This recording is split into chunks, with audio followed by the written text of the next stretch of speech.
And WrestleMania 3 ends with Real American blasting, a Hulk Hogan pose down, and Andre the Giant and Bobby Heenan stunned in their failure. One of the most important matches not only in WrestleMania history, but WWE history itself.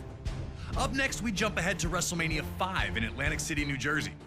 Those with tickets didn't know it as they entered the venue that evening, but they were about to witness one of WrestleMania's biggest upsets take place right in front of their eyes. The Ultimate Warrior captured the WWE Intercontinental Championship at the inaugural SummerSlam in 1988 by blitzing the Honky Tonk Man, ending his record reign in a little over 30 seconds. Since then, he seemed unstoppable, a lock to become WWE Champion one day. Two people who were not impressed were ravishing Rick Rude and his manager Bobby the Brain Heenan. The 1987 Slammy Award winner for Best Body felt that Warrior was nothing special, both in-ring and even in terms of physique. This led to Rude challenging Warrior to a super pose down at the 1989 Royal Rumble, where the winner would be decided by the WWE Universe's approval. Pretty quickly, it was clear that the Ultimate Warrior was going to be crowned the people's choice, and Rude was livid. He'd launch a vicious attack, bringing the competition to an abrupt end. That would lead to the signing of the contract for the two to compete in the Intercontinental Championship match at WrestleMania 5, and the world felt that Warrior would destroy his brash challenger. But Heenan and Rude were more than prepared for the champion. Heenan was desperate to have WWE Gold in his vaunted Heenan family ranks, and he knew that the Ravishing One was the right man for the job. They told anyone who'd listened that Rude was going to beat the Ultimate Warrior at WrestleMania, and now the time had come. Had they backed Warrior into a corner, or were they about to realize they'd bitten off far more than they could chew? That's a question only you can answer.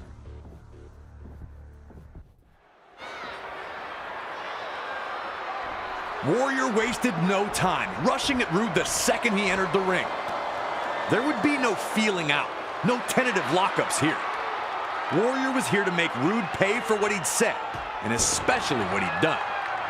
And he was going to do that with some of the freakiest power ever displayed in WWE. The way he absolutely manhandled Rude was a sight to behold. No one had done this to Rude before. All the confidence had been drained from the faces of Rude and Bobby Heenan, as Ultimate Warrior had steamrolled his challenger in the opening moments.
Rude had struggled to this point, but his luck was going to change in an instant.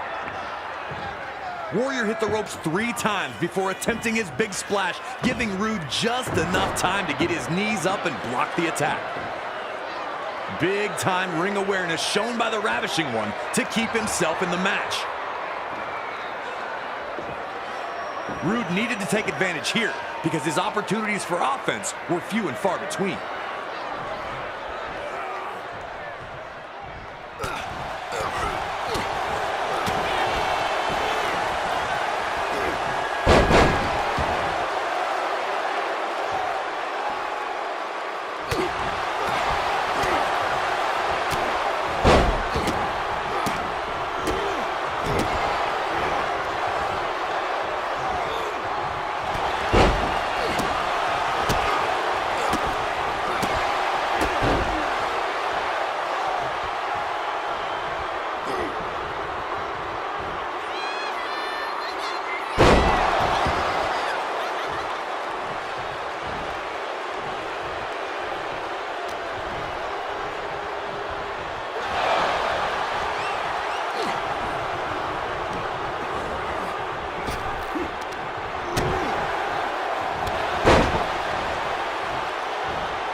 Rude looked to put Warrior away with the Rude Awakening.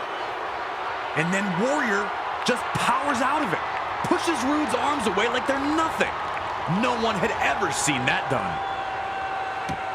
All the momentum now with the Warrior. And he's looking to punish Rude a little bit more before ending the match.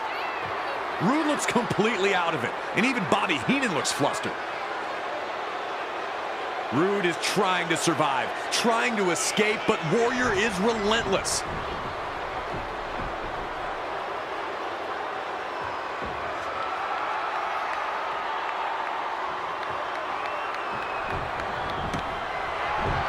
Warrior's throwing Rude all over the place when it happens. One last act of desperation from Bobby Heenan turns this match on its head. He trips Warrior and hangs onto his boots for dear life. Warrior can't kick out. Just like that, Heenan and Rude have stolen the Intercontinental Championship from the Ultimate Warrior in front of a completely stunned crowd. Rude smartly took his new championship and headed for the locker room. But Bobby Heenan, on the other hand, would not be so lucky, further incurring the wrath of an angry Ultimate Warrior.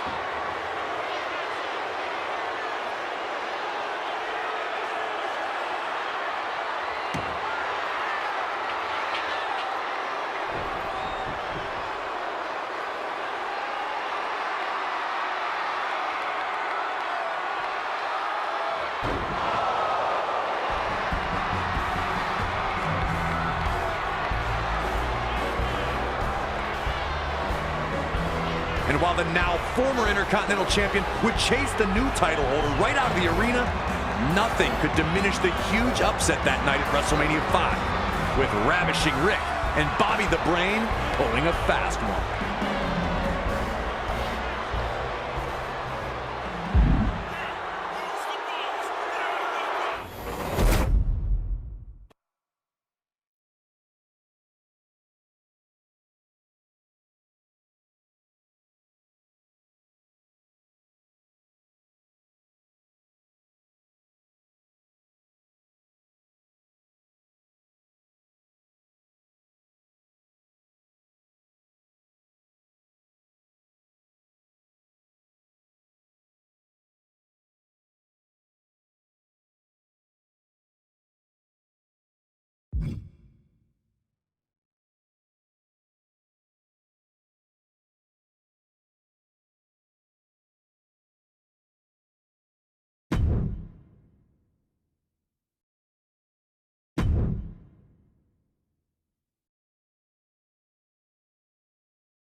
Hogan came into this match incensed, and the Macho Man looked to use that to his advantage early.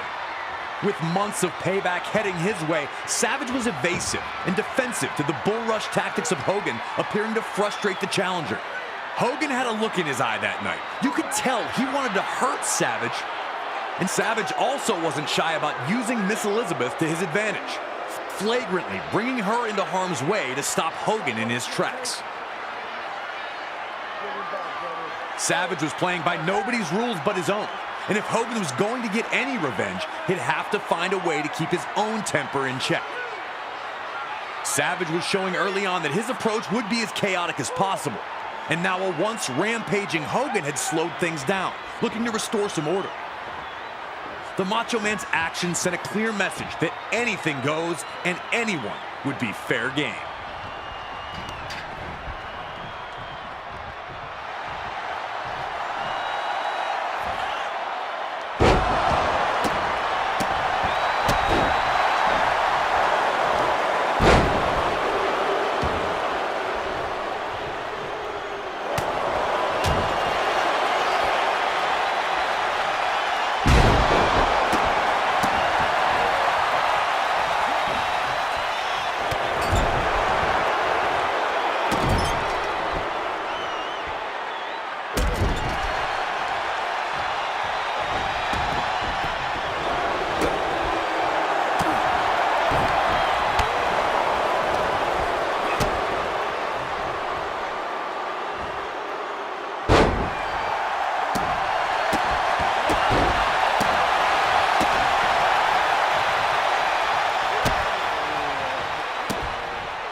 Savage had, for the moment, managed to turn the tide with a well-placed boot. Now Savage wanted to slow things down, but this also gave him a chance to talk directly to Hogan. To remind Hogan of what he'd done to him at the main event. To rub in Hogan's face the fact that the Macho Man is the WWE Champion. That he knows Hogan is jealous of him and always has been. To look over at Miss Elizabeth and taunt her because Savage doesn't for 1 second believe that she's neutral at all. The Macho Man was getting some energy back while slowly sucking the life out of Hogan. Could the cheers of the Hulkamaniacs get him back to his feet?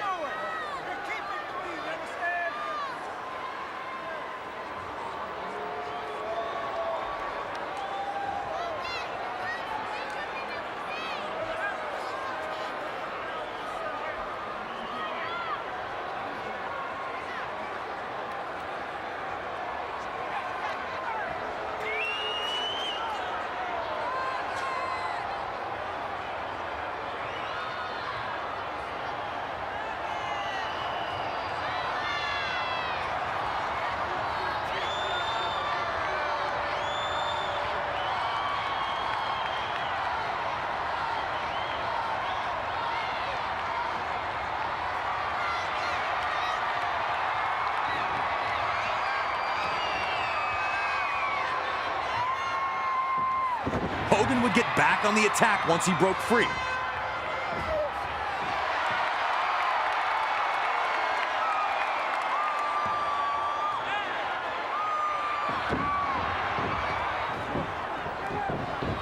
Why not go for the leg drop? Hogan's flash of offense is extinguished as quickly as it started, and Randy Savage seemed to have Hogan on the brink of exhaustion in their mega power collision.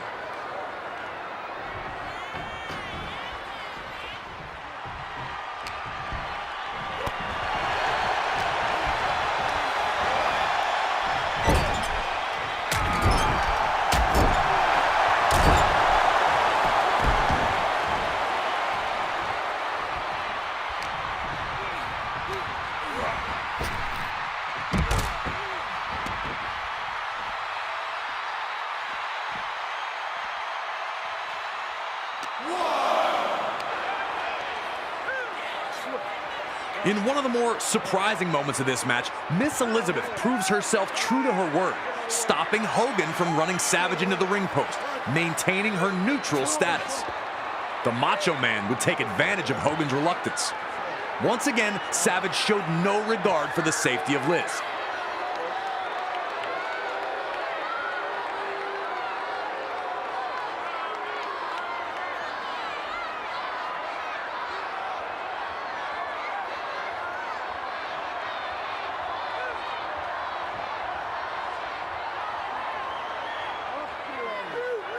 Fed up with her presence, Savage would insist to the referee that she be removed, and she'd be escorted back to the locker room.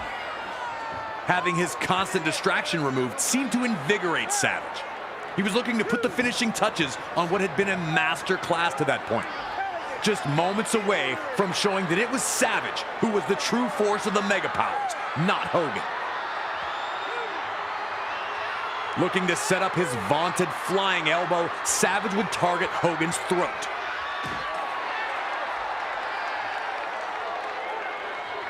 Hulkamaniacs knew to never lose hope, but it wasn't looking good for Hogan here.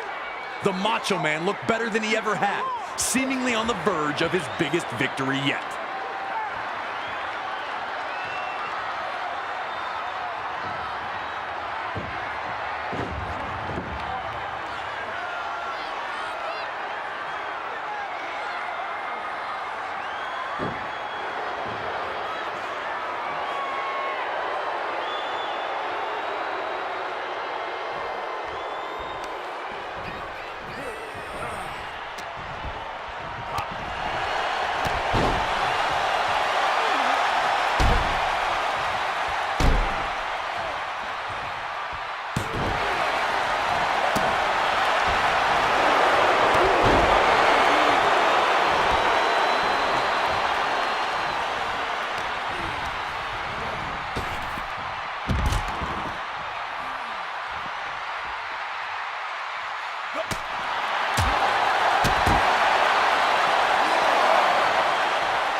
your winner,